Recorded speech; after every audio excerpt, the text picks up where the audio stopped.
All right, guys, lots happening in the space here. I've got news around the Cardano Foundation and their brand new partnerships, as well as the CEO of Emurgo, the commercial entity of Cardano, stepping down from his position and getting a brand new replacement. Seems like a really good one too. And we also have a bunch of news updates around governance and things happening in the Cardano ecosystem. Let's get right into it. Hey everyone, I'm Peter Bury. If this is your first time here, hit that thumbs up, like, subscribe, notification bell on your way in. Let's get into the news updates here. This first news item, like I mentioned, is around the Cardano Foundation's partnership with PUC Rio. This is a top 5 university, and they're looking at a brand new R&D research around blockchain and DeFi, DAOZ, digital assets, and energy alongside the Cardano Foundation. This is the news update here. You can find it on the Cardano Foundation's blog. You can find out all the details about that. Links down below for you guys. But this is following the Cardano Foundation's last collaboration with Petrobras, the largest petrochemical company in Brazil. And now they're looking into this university here to build up more R&D research in regards to what they can actually do within the ecosystem with blockchain tech and delivering on the Cardano ecosystem. So this is a really, really big partnership for the team. And this is a joint initiative. It will focus initially on developing innovative blockchain-based solutions to enhance the production, consumption, and value chain of renewable energy fuels. So it's new stuff that is being looked into within Brazil. So this is absolutely fantastic. And this comes on the heels of last month's announcement with the Cardano Foundation and Serpro. This is the largest publicly owned IT provider. They service the public sector there in Brazil, providing over 90% of Brazil's federal administration. So they service a huge portion of the government there. So this is absolutely amazing that the Cardano Foundation is reaching deep into the South American continent with the last year's partnerships with Argentina and rolling out education and various partnerships there, but now also focusing on Brazil. So we will see, I believe, a lot more of these partnerships. There's a lot of work being done in the background to make this all happen. So this is super exciting, awesome news from the Cardano Foundation. Now, I thought this was quite a big news item for Emurgo, and this is the appointment of a brand new CEO, Philip Pon. And this comes after Ken's announcement that he's stepping down as CEO and assuming a role of chairman of the board of the Emurgo Group. So this is fairly big news. There was always criticism around what on earth was Emurgo doing, lack of communication, all sorts of things around that. And Philip Pon here is stepping into this particular role to fulfill and lead the Emurgo company in the right direction of where they're going to head to next. Now, in this post here, Ken talks about Cardano's direction, where it started to where it is now, crediting a lot of its success to the visions of its founder, Charles Hoskinson. Ken mentions, while many other L1s have focused solely on speed, we, Cardano, remained committed to addressing core challenges of blockchain trilemma, balancing security, decentralization, and sustainability. And as a result, the Cardano blockchain has remained in the top 10 performing L1s for an extremely long time. Now this year, we are going to see the launch of Midnight and other various L2 solutions. We're seeing the upgrade of Cardano with ADAOZ. We have Midnight coming out as well on the partner chain built on Substrate. And then we have L2 solutions such as Hydra, Midgard, and many more coming up that is delivering that speed boost that we really need to make it compete with other L1 blockchains out there. So this is a very big goal and milestone for the Cardano blockchain. So as this happens, Emurgo is looking to enter into its new phase and focus on other things, such as building the future of finance, looking into tokenization of RWAs and commercializing DeFi overall. So this is a very strong focus on the commercializations of the blockchain ecosystem. So this is most definitely what we need. And I'm really glad that they've changed focus and have a very narrow field of where they're going to go next. So hopefully we do see more and a lot of announcements from the brand new CEO here, Philip Pon, and we'll find out a little bit more about him and what he can deliver for Cardano in general. But Phil here does bring years of experience, decades of experience around blockchain DeFi and emerging markets. I did look into Philip's LinkedIn profile to try and get an idea of his background, and he certainly has worked in a lot of C-level roles and worked as advisors for various companies. So he definitely is bringing the experience that is needed for Emurgo. So hopefully we do see a little bit more from Philip at various events. We do see a lot from Charles from IOG. We see a lot from Frederick Gregard from the Cardano Foundation, but we never really heard much from Ken from Emurgo. Now, I do realize that there are language barriers because Ken doesn't speak English, so he couldn't get out on the networking stage and do a lot of those presentations or interact with a lot of the community. So I know there were those language barriers, but it sounds here that Philip is very different. He is a Singaporean native, so I do believe it will be a very different approach from what Emurgo have previously been doing. Looking forward to the future of Emurgo here under new leadership with Philip Pon. Now, there is a lot happening in the governance side of things, and I did a big update around the various proposals out there and what's happening next. And if you are still unfamiliar with the whole governance era of Cardano, have a look at that video. I'll put a link to it down below, but this is the era of governance where ADA holders can start voting on various proposals and help control and steer the direction of the Cardano ecosystem. But this has been really good. Tony here has put together this really cool website called Cardano Budget, and this allows you to have a look at all these various budget proposals, how people are voting, which direction they're going, at a really quick visual way. And I love this website because it makes it a lot easier to go through all these proposals and see which way people are voting at the moment. So this is a brilliant tool overall. And this was shared out, and Tim Harrison here also put together a short list of other websites that could be really useful. So if you haven't seen any of these websites, 1694, budget.cardano.africa, governancespace.com, and Cardano Budget, they're all really good websites to look at. We also have Tempo Vote and Lido Nation that are working on a lot of things as well. But this is absolutely brilliant to see. You can have a quick look at these here. This is the Budget Cardano Africa. Gives you a really good visual overview of what's going on in general in regards to what proposals are pushing in which directions, etc. And this one here, 1694, gives you a big overview of all the various proposals. Same on Cardano Governance Space. This is a brilliant website. I love the speed and zippiness of this one. So this is a nice one to browse all the proposals through. And of course, this brand new one, Cardano Budget, which gives you a nice visual summary of how and which direction things are voting at the moment too. So lots of different tools out there. We'll probably see favoritism between one or two of them, so we can find out. You probably will see some favoritism between one or two of them based on its features and usability, but this is something we're going to see pop up every single year. We'll be using these various websites to vote on what's happening in the Cardano space. So bookmark these. I'll put links to them down below in the show notes, and you can find out more about them, use them, and hopefully vote within this governance era of Cardano. Now, I've got some updates around wallets in the ecosystem, and Tokeo here. Tokeo, gotta love these guys from Australia, but they're releasing a whole bunch of new features at the moment. They're focusing on Cardano and Bitcoin as their main two chains, and of course they're going to expand to different other chains in the future too.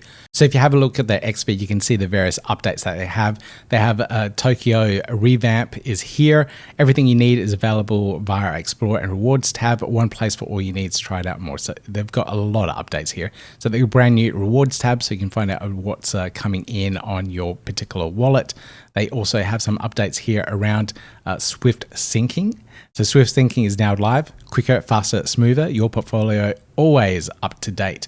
So the wallet would use some sort of backend. It uses various APIs to get all this data. So they've sped that up to make it easier and quicker to use. And we also have this other update here about transaction chaining.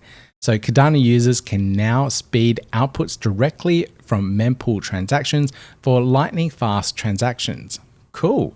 An improved speedy performance, a cleaner UTXO set, enhanced reliability for dApps, and no more spending already spent UTXOs. So essentially a nice way to speed up all the transactions that are going, and you can do lots of transactions quickly, consecutively from your wallet. So you do one transaction, you don't have to wait for it to get on chain before doing your next one. You continuously can trade on the wallet itself. So that makes things really, really easy. So if you want to find out more about what's happening with Tokeo, you can find out more on their X feed, links down below for you guys. This other wallet here, I love the Keystone hardware wallet. It is now my favorite hardware wallet. I've been using between the Ledger Nano and the Keystone. Now Keystone is just winning, they're way ahead in terms of development, doing some really cool things with it. So they've got these various updates on other blockchains as well, but the one that I'm interested in here is the brand new Cardano update, the hardware wallet CLI support. So this one here is more of a technical one, and this is for anyone that is using a node as their wallet, such as a stake pool operator. So now you can use your hardware wallet on your stake pool. So this is really good for any operator out there. Some of them are still using the Ledger Nano, and that works brilliantly. But now you have this extra option here of using the Keystone to secure your node. So now anyone that is using a node and need it on the command line can use the hardware wallet, the Keystone hardware wallet. So this is an absolutely brilliant upgrade. Now we have more options in regards to what we can use within the Cardano ecosystem. So awesome work there from Keystone. Thank you very much for continuously working and supporting the Cardano ecosystem. And if you want one of these sexy hardware wallets, you can get one via my affiliate link down below. You can find it in the show notes, and I get a little commission off the top there if you do decide to buy via that link. So thank you everyone that has purchased one already via that link. Your support is much appreciated. This update here is from Charlie3, and they've got some brand new documentation up around their pool-based Oracle docs. So this is a really cool thing for anyone that is using an Oracle out there or needs to integrate into an Oracle. More documentation around this. I do have some updates from Charlie3 for any users out there, and this is a brand new liquidity program that they have got. And this here is various ways that you guys can gain extra C3 tokens within their ecosystem. So they've got this big liquidity drive at the moment. So liquidity on your terms here, they've got massive rewards pool of 6 million C3 tokens, and it's across the major DEXes out there. So you've got MintSwap, Vi Finance, Sunday Swap, and Wing Riders with an even split of each of the 6 million C3 tokens. So 1.5 million tokens on each one. Now, it pays out the rewards every 5 days, which is absolutely fantastic.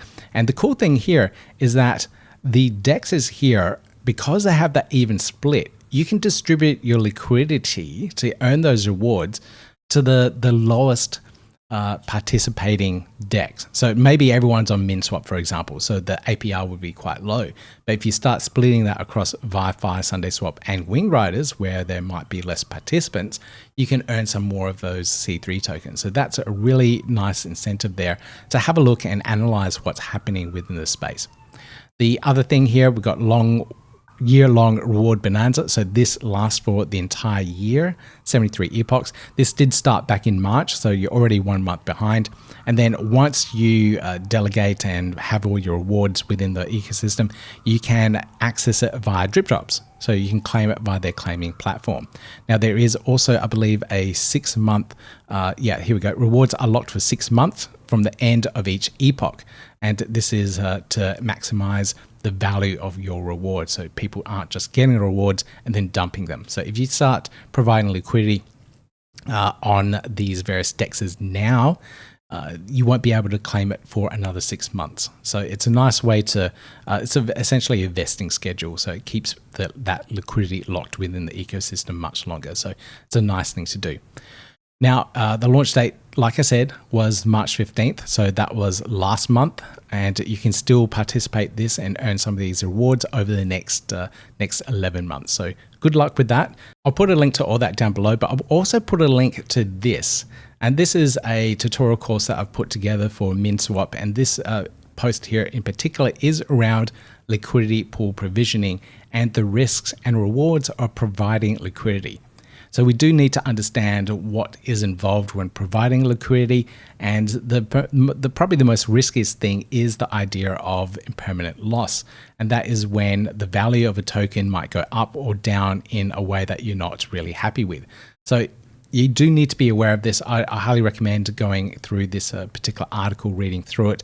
I've got links to some videos as well about impermanent loss, so you get a better understanding, and you can learn more about how to participate in DeFi as well. So check out that course that I've got on there around MinSwap V2.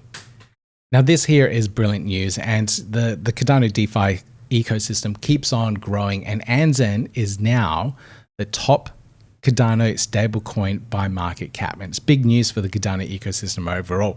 USDA has officially climbed to number 1 stablecoin position on Cardano by market cap.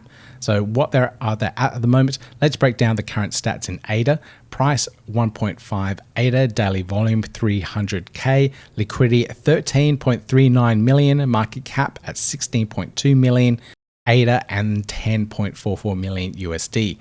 So this is brilliant news for the ecosystem overall. So you can see the stats here. I believe this is pulling up from TapTools at the moment. So if you visit the TapTools website, you can find these details here as well. So absolutely brilliant for the USDA team, the Anzen's team there. So in terms of governance, we are now in voting stage for all these committee positions. In my last update, I did talk about this. I think it was last week, maybe the week before now. I get confused about these dates. But you could have submitted yourself to be a part of the committee and help steer the direction of the Cardano ecosystem. These are all volunteer-based roles. You're not getting paid for any of this stuff. But far out, there's a lot of people that put their hands up to try and help out here. And we are now seeing that we are in the voting stage, and the various candidates are putting up their hands and saying, hey, you can now vote for me for this various positions. Now we can find out more about this on the Intersect X feed. So here we are, calling all Intersect members who registered before the April 11th. The Intersect committee election voting period is officially open. You can now cast your votes on the member portal. If you need help, they have a big guide, and I'll take you through a little overview as well.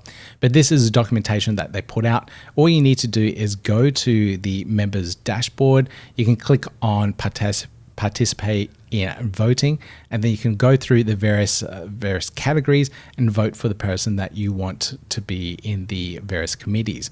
You can see it here. This is my login for the dashboard. You did need to register as a member, so this is a paid membership for Intersect.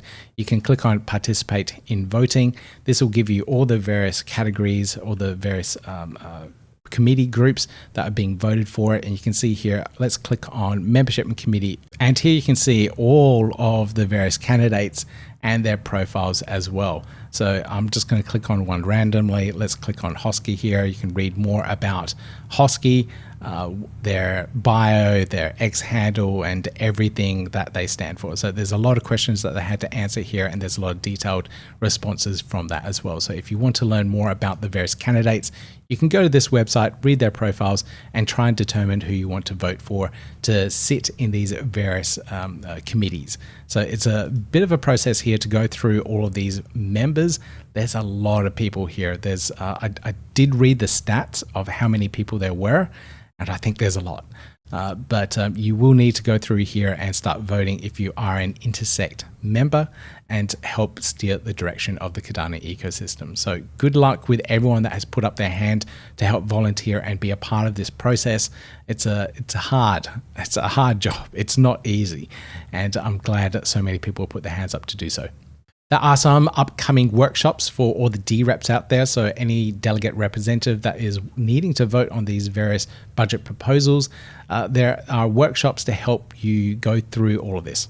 They call it the Essential 3-Day Budget Reconciliation Workshop, designed to prepare you for what's ahead. And there is a lot ahead. Unfortunately, this time here, 4 to 7 p.m. UTC, this is a terrible time for me. I think this is essentially 3 a.m. to 6 a.m. for 3 days in a row, and I am not doing that.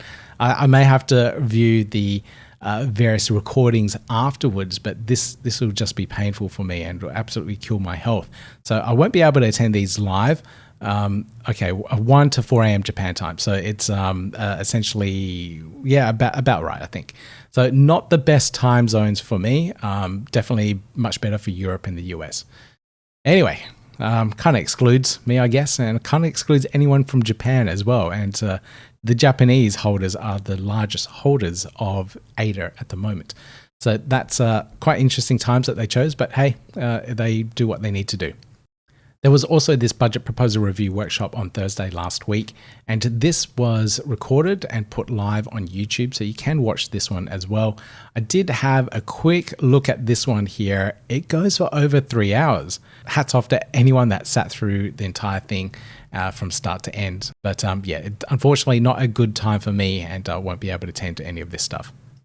Now, the last thing I'll leave you guys with is the really cool stuff that's happening at Draper U. This is the startup university over in the Silicon Valley, and a lot of Cardano users, Cardano builders were over there last week working through their introduction to the Draper U university and helping and starting the process of really scaling up their businesses and taking it to the next level to get hopefully VC funding. These are the happy faces here. You may recognize some of them from X and various social media profiles, but these people here are helping represent Cardano in the VC space at the moment. So awesome work, guys. Good luck to you all. I saw a lot of really cool karaoke videos. So I know it's a little bit of fun and games as well. So hopefully you are enjoying yourselves out there. All right, so that's it. That's all I have for this particular news update. Thank you for watching all the way to the end. And here are my latest members that have joined up. So all these people here have joined up as members of the Learn Cardano channel. Really, really appreciate anyone that has become a member. Really helps support the work that I do by contributing just a little bit, just enough for a coffee. So hopefully I can get enough people to sign up so I can get a coffee a day. That would be absolutely brilliant. But if you can't buy me coffee, that's totally cool. All you need to do then is hit that thumbs up, like, subscribe, notification bell, share out this video, leave a comment down below, do all that jazz, work that YouTube algorithm for me. And I'll see you guys in the next video.